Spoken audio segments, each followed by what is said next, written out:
Preparation for life in League One started well. Both teams are predicted a mid-table finish, and both teams' star strikers are odds-on favourites to win the league's Golden Boot. But then came a spanner in the works. Wrexham were given a transfer embargo mid-July for breaking financial fair play. Now, luckily enough for me, the transfer embargo came after I made the signings. Because that could have caused a whole lot of trouble. Yeah, definitely, yeah. So let's take a look at the signings I did make, starting off with Arthur Okonkwo, who was the goalkeeper I had on loan last season. I just made him a permanent signing. He was a quality keeper. Yeah, it was a good sign, I think. Yeah, he's a good championship player, yeah, and he only cost me 98k to bring him in, so happy with that from the loan deal, making that a permanent fixture. Then I found some free transfers. You got Charlie Good coming in, who is a decent, not good, centre-back. From Bournemouth, I think it is, or Brentford. He was at Brentford. He was on loan last season in the Championship. Didn't really play, so bringing him in, I think that's a good signing. Sam Byron, it says I only paid 11k for him. He's going to go out of contract, but I thought I'll pay the money now straight away because at the time I couldn't approach anybody. He ended up signing quite late on anyway, but I said 11k is nothing really. It's peanuts. So bringing him in from Leeds after only one season there at Norwich, but of course he played for Leeds a long time ago in the Championship. Then I made some more free signings because we found out quite early on, didn't we, that the money that we had made no difference. No. It's all the wages. It's literally just wages, and that's all you need to focus on in these lower leagues. Wages, bringing in free signings. Nathan Ferguson, I thought was a fantastic signing for me, a leading League One player. You can play centre-back or right-back for me. Of course, I played the three at the back system last season. I think I'm going to stick to something very similar, if not the same. Jensen Weir is another one from Brighton, a good centre midfielder. Young as well, only 22 years of age. I've knocked him down for a 3-year contract. Because another thing that we discovered in the lower leagues, you don't want to give out too many long-term contracts, because if you do progress, then you're stuck with all these players who are only good enough for the league before. So that's something I thought about. But at least this one has the potential to be a good Championship player. So bringing him in, only 22 years of age, on a freebie, that's not too bad. Joe Rawls from Cardiff has experience in the leagues above. Bringing him down to this league, he should be very good in this division. More of a defensive midfielder I'm bringing him in for. Kellen Watts from Newcastle. I'm really happy with this signing. This was the last signing I made before the transfer embargo, which was a centre-back signing. Looks like he's dropped off a little bit here, but 6'4", young, again, locked him down for a couple of years. He's 24, so he should get a little bit better, but not too much. Then the transfer embargo kicked in, but a month later, I think it passed, but I was way over the wage budget, so I could only get loan signings in. And straight away, we had injuries, which my team was just full of them. It's your main man as well. Wasn't it? So Ben Knight from Manchester City, brought him in. He can play centre attacking midfielder, which is exactly where my first injury came in. So I brought him in as a good youngster on loan, and all of these loan deals not paying a single wage. He's also now injured, so that's good, isn't it? Out for another 2 to 4 weeks. Chimiti from Everton, very good. Of course, he isn't getting any game time. Beto's there. The 6'4" Portuguese striker. That's not Beto at Everton, but Chimiti. He drops down into League One. We have played him 4 times already. He's got a goal, but a good average rating and a man of the match appearance as well. So that's really good.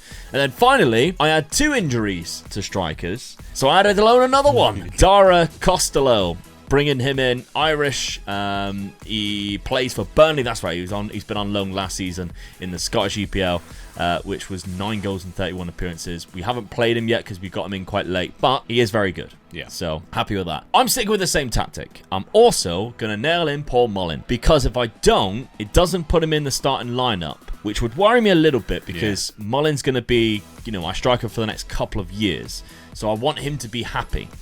If I don't play Paul Mullin, he won't be happy, which I actually think he's not happy at the minute. He isn't, because the lack of depth in the goalkeeping department. I don't get it. I think it's a glitch. What's he worried about that for? I don't know, because I've actually... in the actually... back of the net and win the games. Yeah, I mean, I've got 2 goalies. I mean, that's enough, isn't it? Like, with one of your reserves or your youth academy, I don't know what's going on. But anyway, Paul Mullin is in there. The rest of the lineup picks itself, to be honest, so ignore the fact that Paul Mullin's come out of it. Knight, Chimiti, the 2 long signings there. Rawls, Evans, Sam Byram, our back 3 there with 2 new guys, and Okonkwo in goal. So, over to Dad. How have you been getting on? Starting off then, Louis Watson was the first signing that you brought in on a free transfer from Luton. Well, last season I had the players that were on loan. Obviously, I'm going to lose them, so I had to replace them. So this was the first position I looked at straight away. I was quite happy with this guy. He's a good player. Yeah. Very good player indeed. 23 years of age, Irish. So good signing that one. Steve Seddon from Oxford. Yeah. Left back was another position I was going to lose, so yeah, I was quite happy with that, getting him in. Yep, and then we've got Lewis Montsma through my two Lincoln. centre-backs last season were both loanees, so yeah, I had to replace them. So I was just trying to get these guys in. And getting them on free transfers as well. They're going to be my players, so I'm not going to lose them next season, so that was even better, really. Yeah, absolutely. Because the other one, Nuno Moreira, two foreign players as well. I took a chance as well, didn't I? With the contracts so I can get them in on. So yeah. But yeah, I got them in, so I was happy. And then two loan signings. You got Noah Hay at Chelsea. This one took a while to bring right back in. When I got my formation up, my weakest position was the right back, right wing back, whatever I was going to play. Yeah. So I just got another guy in, and he was quite good. I thought for an 18-year-old, I was quite happy with this guy. Only a good national player. Yeah, I know. 2 divisions down, only 2 stars. I was happy. He's only 18. You're gonna give Yeah, the boy a chance. potentially a Premier League standard. Yeah, so I mean, give the boy a chance. Yeah, okay, fair enough. And then finally, you got Sonny Perkins from Leeds United on loan. I wanted to fill that position because I was worried about injuries, and I'm going to play a more of attacking tactic this time. Yeah, you had a bit of squad depth problem, didn't you, in the first few games? So at least he comes in and you can fill 2 different roles at the very least. Your tactic then, like you say, you've gone a bit more attacking, which, considering our first season, you had to change it to a defensive formation. Then we've gone up a division, is a very wild statement. I just thought this league, you've got to go for it. So I did. Sonny Perkins goes straight into that role. You still got Langstaff McGoldrick. From a defensive midfielder to an attacking midfielder. You basically just pumped him up to there, didn't you? So that was the only position I changed. And changed that role there to a more defensive one. Because that was box-to-box midfielder first. And I said to him, I was like, that is wildly attacking. You've got nobody who's going to sit back. So you went for a DLP on defender and Louis Watson coming in that role there. But everything else stayed the same. I was quite happy with the rest of it. Yeah, the players that I brought in fitted right into the positions that I needed them in as well. So, yeah. I mean, hey, the 18-year-old lad was straight in, look. Yeah. So, all right, I'm happy. Chucked in the deep end. I mean, the 2 guys up front, they're my strikers for seasons, I think. For seasons, McGoldrick's 36. What's his fitness level? He's still 14. He's all right for another couple.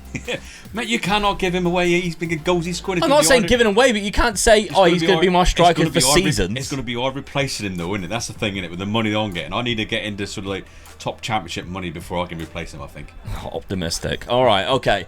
Your schedule, you've had a good start to the season before we look at mine.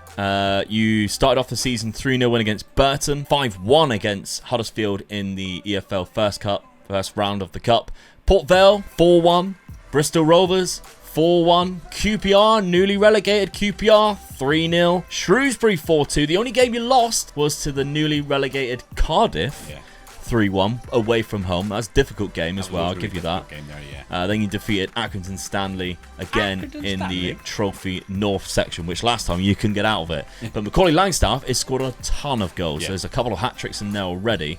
So he started off the season on fire. 7 goals in 5 league appearances. 13 goals in 8 games already for you so far. The guy is a weapon. My tactics paying off, isn't it? Yeah, it does. You've actually had a good start to the season. So, how have I been doing, though? It's not been too bad for me either. I've only lost. You only lost the one game. I've only lost one game in the other competition. So, I'm happy with that. I've dropped 4 points in total. So, I've actually dropped more points than Dad, but I haven't lost in the league. I drew to Barnsley and Peterborough. 2 difficult games as well, I think. Yeah. But outside of that, a win to Shrewsbury to kick things off, 6-1. Mullin got himself a hat-trick, which I thought was happy days, and he got injured, so that was like, oh, great. He stubbed his toe, didn't he? Stubbed his bloody toe, and then he's already had that. He had a full injury last season where he missed two months of the season. Can you imagine being his manager and he go, "What's the matter, boy? I stubbed your toe." Yeah. You what? Yeah. Stubby toe. Strap it up and get back out there. What are you talking about? And then that's when I started struggling for goals. 1-0, 1-0, 1-all. 4-1 against Morecambe, but they're the division below. And then Peterborough was to draw 2-2 there, and that's where I started bringing in the likes of Chimiti, who actually got a hat-trick on his debut there against Morecambe. So that was a good result. Him and Paul Mullin up front. That should be absolutely brilliant. But yeah, Aston Villa under-21s beat me in that cup, but that's one cup I'm not too worried about. But there is some fixtures coming up, Dad. Yeah, there is, that's quite funny, isn't it? Because in the EFL third round, I have Tottenham and you have West Ham, which is quite funny. Both London clubs, obviously. Dad's Tottenham. I'm going away. You asked if you could come along, didn't you? And I was like, well, no, you've got a game against West Ham the same day, you idiot. So this second season then, with the scores at 6-4 to Omega Luke, this is going to be tight. We look like we have settled in this league quite early on. We have, haven't we? Yeah, considering we've just been newly promoted. But who gains the advantage? I could do a popping you this season just to get a couple of points back on you, really.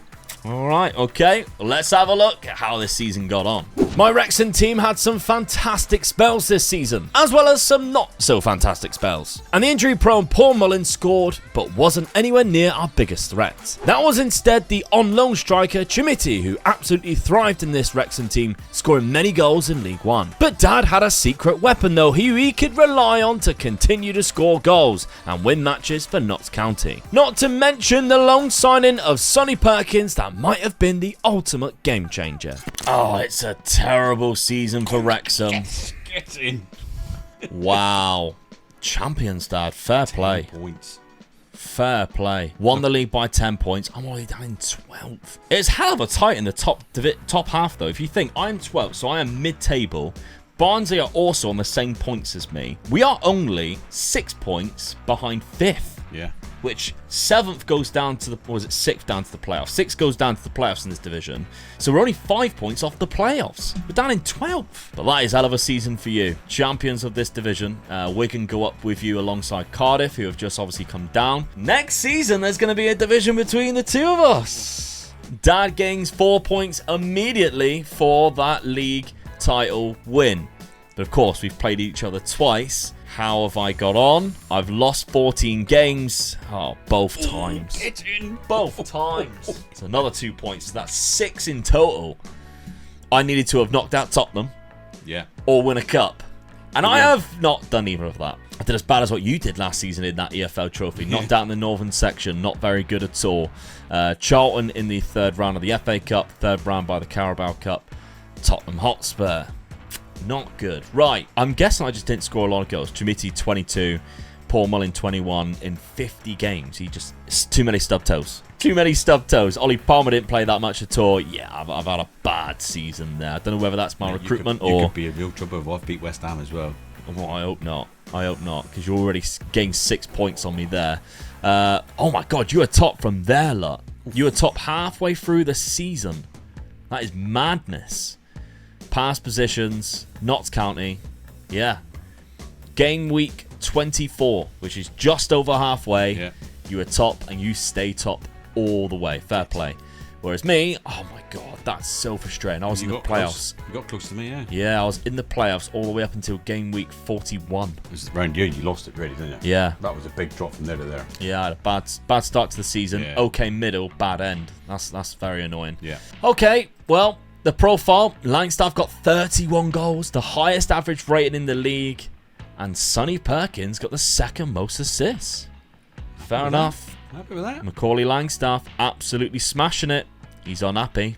Wants a new contract. You're all good. Yeah. You don't want to leave just yet. Okay. Did you win anything else, though? Competitions. No. Oh. Runners up in the EFL trophy. I seen the cup, but then I thought I had it then for a minute. Oh, and I lost it. That was a relief as well. Yeah, that was twitchy bum time for me there when I seen that trophy. Oh, I can't win cups, mate, can I? No, you can't. But you're good in the leagues. I can win the leagues, but I can't win the cups. So, next season, Dad, you're in the championship. Fair play.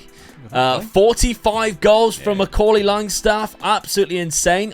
Only worth £5.8 million, which tells me you're not going to be looking to sell him. No. He is probably good in the Championship anyway. It says only a good League One player, but I've used him in the Championship. He's class. So, yeah, good luck to you in the Championship. Hopefully, it's not too long before I can get up there with you. I hope you come up and I don't go down. Yeah. I mean, we haven't got our transfer budgets through yet because we're only on the 18th of May. It's literally right after. And, yeah, we haven't got a lot done. So, right now... I don't know whether I'm going to be backed enough to join you in that division. So yes, Dad's Notts County side absolutely dominated League One, giving them 3 promotions on the bounce. Not to mention 2 wins over my Wrexham team as well, giving him an extra 2 points for those victories alone. As well as, of course, the 4 points he received for winning the league. Meaning the total points is now Omega Luke still with 6, and Omega Dad now with 10 points as we head into season number 3.